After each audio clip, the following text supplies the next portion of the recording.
Welcome, everyone, to the MMA Happy Hour. I am Kyle Anthony, your host, where today we are talking UFC Vegas 96. We've got Caio Borralho versus Gerald Cannonier. We're going to be breaking down 4 plays here on the show. Before we dive into everything, give this a thumbs up. Come on, subscribe if you have not, and also let me know who you got in the main event. And because you want to know why I'm telling you this? Because we have another profitable evening last weekend at UFC 305. Once again, profiting. I was in Florida enjoying my time, and nice to cash another 5% max play. Now, this year, we are 10-0 on max plays. Unbelievable. #1 return on investment capper out of all sports at Wager Talk. 27% return on investment. Out of the 26 UFC events, we've cashed 21 of them. So it's been really a fantastic year, seeing the board great, continuing to move forward each and every week. And it's great to celebrate, but we're already on to this event this week. I don't want to, dive too much into last weekend because it's over. We've got that money in our bankroll and we're ready to fire this weekend. So I do have a 4% best bet play up, link down in the description if you would want to become a client. And, with that being said, let's dive in. Let's dive into the main event of the evening between Caio Borralho and Gerald Cannonier. Now, we got Borralho here. He's minus 245 on the comeback. You've got Gerald Cannonier plus 190. Now, looking at this fight here, we've got Caio, who is definitely a rising talent in the UFC, 16-1 overall, really high-level grappler. We know what he's going to do there. On the other side here, you've got Gerald Cannonier, UFC vet. The guy has high-level experience and does have a lot of power and striking when it comes to that. But there's definitely going to be, no doubt here. There's no doubt what we all are going to expect out of Borralho here. We know his main path is going to be wrestling. He's going to look to push forward. He's going to look to really kind of, control the distance, cut that distance, cage push, get some takedowns. And that's really his path. He's got high-level jiu-jitsu. So if he gets his fight to the ground, very good at, transitions, reversals, controlling position, and then submission hunting on top of that overall. He's coming off a nice second-round knockout victory over Paul Craig. Paul Craig is Paul Craig, but he did go out there and get that victory. Now, on the other side here, you've got Gerald Cannonier. And the thing about Cannonier, in this spot, which I do think can make this fight a little bit closer than I think this line is kind of indicating. Money consistently is coming in on Borralho here, and I get it. I definitely understand it. But, this fight on the feet here, Gerald is going to be the better striker. The guy definitely has the power, has the range. All of that, I think, is pretty solid when you're looking at him there. But then you look on the other side here, Cannonier also does have good takedown defense. And I think that actually is going to be somewhat of a difference maker in this spot compared to some of the people that, Borralho has had to fight. This is absolutely going to be a step up. Gerald Cannonier, definitely a guy, 40 years old now. You've got Caio, who's now 31, entering his prime, definitely consistently getting better and better overall. But, Caio is 6-0 in the UFC. And, that's great. And it definitely, the guy has definitely shown his ability there. But, beating guys like Mikhail Olenjaychuk, Abus Magomedov, Paul Craig, these guys have holes all over their game. I don't really, really rate some of these guys. Or that's why we've been fading Olenjaychuk so much. And, Abus, I'm not that very high on him overall. And, you combine the last 3 opponents for Caio and you combined it. These guys are 2-7. So it's just these guys have not had to face these high-level guys. It definitely, this is a step up. And I think that's why this fight can be close when you're looking at it. Now, on the other side here, Gerald is a guy that's faced top-level guys since 2017. The guy has had, faced all over. We're talking elite level fighters, has had mixed results, but definitely has shown some success all over in his career. Never getting the title, but has definitely been up there with some of the best.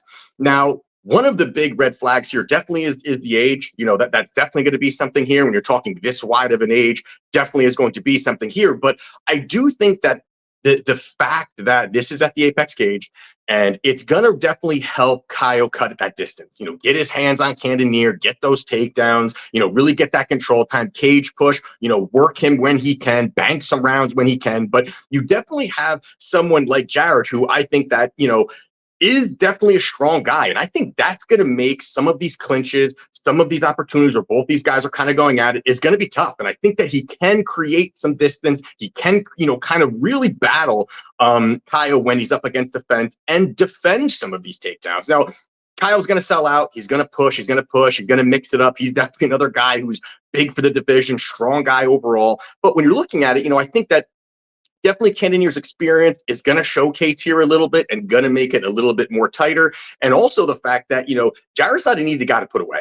He is definitely not an easy guy to put away. When you're looking at it, out of his 7 career losses, 4 by decision, 3 by knockout. And he is coming off a recent knockout loss against Nasruddin Imavov, which was a client play. We bet Imavov in that spot. But not only the fact that he lost that fight and so-called knocked out, it was a early stoppage a little bit. Although I was happy about it, I was definitely happy that stoppage happened, because Nasruddin, I thought, was gassing a little bit. But when you look at it, that knockout, early stoppage. But prior to that knockout, the last time that Jared Cannonier was knocked out was back in 2018 against Dominic Reyes. So it's been a while since this guy's even been knocked out, finished, and also the fact he's never been submitted in his career. So I do think that does speak to his takedown defense, his ability to, even in bad positions, control his opponent a little bit, play safe, survive. And I think that's kind of what could happen here, where Caio is going to have some success. He's going to have positional success there, but I do think there's going to be spots here where Cannonier is going to find some success as well, or at least defensively find opportunities to get through the rounds and not get finished. So this is the spot here where Caio, he's 6-0 in the UFC, 2 finishes against guys lower level who don't have the credentials of Jared Cannonier. So in this spot here, I do like Borralho, but I do like him via points. It's plus 210. That's a juicy number. You guys know me. I'm always looking for that plus money. Always looking for those angles, not just looking at, take 2 big favorites, smash them together, 2 biggest favorites on the card, smash them together. We're looking for value. We're looking for the edge. We're looking for find opportunities, place our money in strong position. And I do believe this is strong value here in the main event. So I'm taking Caio Borralho via points plus 210. Now, the next fight here we are going to be talking about is going to be Edman Shahbazyan here. He is minus 300 versus Gerald Meerschaert. And GM3 here, big dog. And you got Shahbazyan a minus 300 favorite here. And, I get it. Edman Shahbazyan is a guy that is explosive, high-level striker overall. And you've got Meerschaert, who really, is at 36 years old, never really hit that high level of fighting. But he does have that high-level grappling. And I think that is an interesting dynamic, to this fight. I do believe that overall. You look at, Edman's stats overall, he's got 13 pro victories, 11 of which are by knockout, 1 by submission. So this guy here is going to go out there and he's going to look for those finishes and he's going to really control it. He definitely has slick combinations, high level when it comes to his kicking arsenal. The guy is, with distance, he definitely has good range. And those are a lot of the things that I think can work for him in this spot. I think Gerald is a guy that does not have good striking. He's really probably going to sell out for the takedowns here. He can't just stand and throw with Shahbazyan. I think he's going to struggle big time when you look at it. But also the fact that, Edman will have that big advantage when you're talking about the striking, but Gerald is going to have a big advantage on the ground. Now, it's easier said than done for him to look for those takedowns and get that opportunity to kind of work it. Because I do think if he gets, if he gets Edman down once, the fight could be over. That's the difference when you're talking about these 2 guys and how good Gerald Meerschaert is on the mat. And you look at it, 36 victories for Meerschaert and 28 by submission. So that's his high win probability. That's his path. That's how he's going to find success here overall. And the thing for me with the Shahbazyan side at this number, and again, it's about the number, is the fact that he's got holes. He's another guy's got holes in his game. And for this big of a favorite here, it does worry me here when you're looking at this kind of number and a juicy plus 240 number on the other side here. And the first thing here for Shahbazyan is that he's a front runner. This guy is, first round or almost bust if he doesn't get the finish. And, again, you look at it here, 12 finishes, 11 came in the first round. So this is a guy that is going to look for that finish. He's going to push quickly. He's going to push early. And that is an opportunity for him. And he is a great hammer. Like, if he can start really rocking a guy, pushing forward, seeing the other opponent get hurt a little bit, he's going to really start to pick it up and look for that finish and go for that kill, because he's got that killer instinct in that first round and does have that high level striking. But he's a bad nail. We have seen him where, some of these wrestlers, and he's facing a grappler here, but some of these wrestlers who are going to push forward and smother the striking. Really, you just see Edman kind of wilt. You see him struggle. You see him want to give up. You see him not have answers when he's on his back. And that could open up opportunities here for GM3 in this spot. You got Shahbazyan here. He's 2-4 out of his last 6. So it's not that he's, running through guys. He has struggled a lot. Plus, you look at the 2 victories here, Dolce Lingambua, who is 0-4 run right now, and he also beat AJ Dodson, who's on a 1-3 run. So he has beaten low-level guys who are willing to kind of stand there and throw, and that has worked for him because that's really his win probability, is just standing and throwing and really having a glorified kickboxing match compared to an MMA fight where there's grappling and you can get taken down. I think he struggles with that big time. I think it's obvious to everybody, I think, at this particular point. And the 2 other big red flags, I think, that are also on Edman is going to be the fact he's got shit cardio. I mean, he's got really bad cardio, and I think that, again, speaks to these first rounds. I feel like he redlines it. I think he pretty much knows, man, after that first 5-6 minutes, things start to really tilt down. I mean, you can tell by his movement, his striking, the power, everything starts to go down. Even his takedown defense completely gets washed away once this fight just kind of gets into that second round. And this could also almost be like a live betting opportunity, that if he doesn't get sparked out in that first round, he could look for that second and third round to either find a submission or at least bank those next 2 rounds, because I think that Edman really struggles after that. And then you add on the fact that, cardio isn't good, but also, takedown defense 63%. But if there is a takedown, Edman's in trouble. Edman probably is going to lose the fight. I think that it could be a one and done, because Gerald is going to latch onto something, find control, and look and hunt for that submission. And if the cardio starts to really go down, in that second round, just going to make him easier for GM3 to get the takedowns here. So in this spot here, I think this line is too wide here, too many holes for Edman. And I do think that Gerald does have a shot here to get it done. So I do like this plus number here. GM3 plus 240 will be the pick. Now, the next one here we're going to be talking about is going to be Borshchev minus 235 versus Llontop plus 180. Now, we've got Borshchev here, high-level kickboxer. The guy's the coach for Team Alpha Male. And then your side here, you've got Llontop, 25 years old, who does have, has displayed just, pretty good striking overall. Now, this line feels wide to me. And there's a couple reasons here, but this line does feel wide. And I think, yes, Borshchev is a high-level striker. The guy, another guy kicking arsenal, someone at range can really, kind of get into his rhythm and find a lot of success there. But you also got to look at it. I mean, he really hasn't done well flat out in his MMA career. I mean, he's 7-4-1 in his MMA career. He's 1-3-1 over his last 5. And it's just not that. I just haven't seen that much from him. Plus, if you look over his last 2 fights, he has taken a shit ton of damage over those last 2 fights. Nasruddin Saliakov, who was losing and then almost finished him, and took a lot of damage going on in that fight there. And then you also look at the Chase Hooper fight. Now, the Chase Hooper fight is one that I think is a big cause for concern on the Borshchev side, and I think it's for multiple reasons. I think the one is the fact that Chase Hooper dropped Borshchev. And I think that is as bad as it gets for a guy who's supposed to be the, striking coach for a gym, gets, dropped by Chase Hooper. And yes, it could be a mix, because Chase Hooper, he's got the, very high level of grappling, and could Borshchev have been, very, very, worried about that, and maybe was kind of defending the takedown, and all of a sudden he throws a hook. Possible. But anyway, you look at it, even, Saliakov, the fight before, dropped him. So I think it starts to speak to a little bit about, is there a durability concern? Is there a chin concern? Does he have an iffy chin? That could be the issue as well.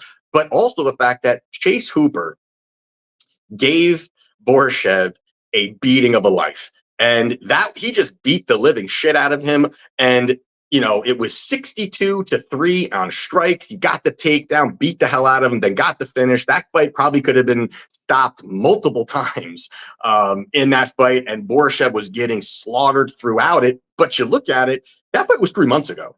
And to me, that is a problem when you're facing another guy like Llontop who can throw, will throw heat. And I think that could open up opportunities for him to find a lot of success as well. And if he has a durability issue, as in Borshchev, or he has a little bit of a chin issue, that could really, again, if he lands a shot, we have seen him drop back-to-back fights against guys who are not the highest level of strikers. And now I think Llontop can come in there and possibly find success. But also the fact that Borshchev does he wants space. He wants to work at space. He wants to utilize the kickboxing. He wants to be able to utilize all that. And that is an interesting part here because Llontop is going to crash the pocket. He's going to move forward. He's going to throw heat. He's not going to want to stand at distance and have a pretty fight. In the apex cage again, smaller cage, I think that could open up opportunities here for Llontop to kind of land some big shots, move forward. And with the iffy durability that Borshchev may have, and the fact that his willingness to exchange on the feet, I think, again,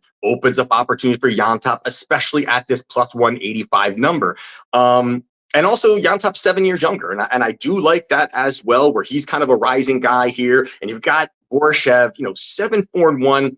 I just really haven't seen much for him.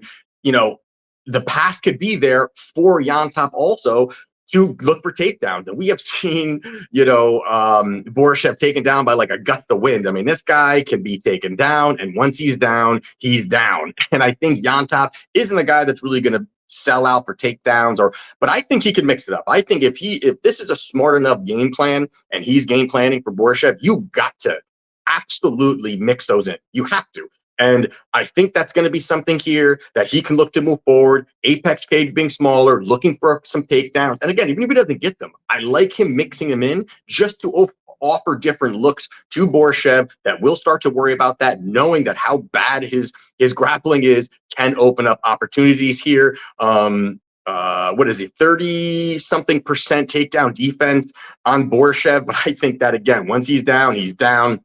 Could land the big shots here, but mixing in the iffy chin, the beating that he took, which I think is a big part of this as well from Chase Hooper here. I do like the plus money again here on Llontop. It's plus 185. I'm taking that as a spot. I like it. Next one here we're going to talk about is going to be Michael Morales versus Neil Magny. Now, holy shit, he's minus 900. Now, I'm not going to dive into this one too much here, but money has absolutely poured in on Michael Morales. And there's another spot where I get it. I 100% get it. Michael Morales, 16-0, another young rising talent. Kid's got power. He's explosive. He has ability to be, well-rounded. He's got a finishing upside here. He's a strong kid, and he's just going to keep getting better. You got Neil Magny where, he's at the end of his career. The guy really has not looked great overall, but you do have to look at the fact that he is 3-2 over his last 4. And that does, again, he's sneakily winning some of these here. And I know the Mike Mallet fight, which was a fight that he was losing the entire fight and just kind of just kept pushing forward and found success and was able to kind of go out there, find success, push forward. And that's the big weapon for Neil Magny is going to be his cardio. He can really weaponize that cardio. He can really push forward. He can really utilize that, lean on you. This is a spot here where I think if he cage pushes, holds him up against the fence, the strength advantage will go to Morales. I do think that's going to be a situation there. But Neil Magny is crafty. And, when you're talking about just in the clinch, he's, his experience level is going to be far, far ahead of Michael Morales overall. And the other part here is that, Neil Magny has faced high-level guys throughout his career, again at the end of his career, but throughout his career. And Morales is a guy who really, he's getting wins. You got to give him that. He's getting those victories. but he hasn't, another guy who just hasn't faced anyone of high level. But not only that, some of these fights, where it's smash spots for Morales, and he's having some iffy moments. He's having some. You can tell that he is a little green in certain spots where the kid, I think, is just going to consistently get better. But you do see there are holes in his game, and he beat Adam Fugit. I don't rate him very much at all. But then the two fights against Max Griffin and Jake Matthews. I mean, the Jake Matthews fight was another spot, a smash spot for him. You thought they would throw and this whole thing. And, yes, he won. But again, it's a spot where, he didn't get the finish in either of those two fights. He didn't even get a knockdown out of those two fights against Max Griffin and Jake Matthews. I think that is a little bit of concern here, that there wasn't any of that power maybe wasn't there. And I think that now he's starting to face tougher guys and not able to just go out there and run through some of these guys. And you've got a crafty vet like Neil Magny. I think he can find opportunities there overall, weaponizing that cardio, moving forward, and really utilizing that. And you also look at this number here. Neil Magny plus 600 is roughly implied probability of about 14%. And that is, I think, kind of low in this spot here. I mean, listen, I do believe that, Michael Morales has a very high probability of winning this, of course. But when you're talking about paying minus 900 or parlaying this fucking guy or whatever it is, I don't see it. I just don't see it here. I think this is worth a very, very small little sprinkle on Neil Magny here. And I just think that there are opportunities for him to get this victory here, or at least make it somewhat competitive. Because if there's one competitive, if that first round's somewhat competitive, you already know that you're making the right call. At this minus 900 number, he should absolutely run through Neil Magny in that first round, dominate, control, rip through him. And I don't really think that's going to happen here. So I do think there will be competitive moments here, and I do think this line is wide. So I will take Neil Magny plus 600. Small sprinkle, guys. Small sprinkle. So there you have it for my plays for UFC Vegas 96. If you want to become a client, link down in the description. And we're going to keep it rolling. Like I said, 26 events, cash 21 of them this year. We have fucking destroyed the bookies, up over 76 units this year. And again, it's about placing our money in strong positions. We're not looking to just have fun. This is a fucking business. Let's catch.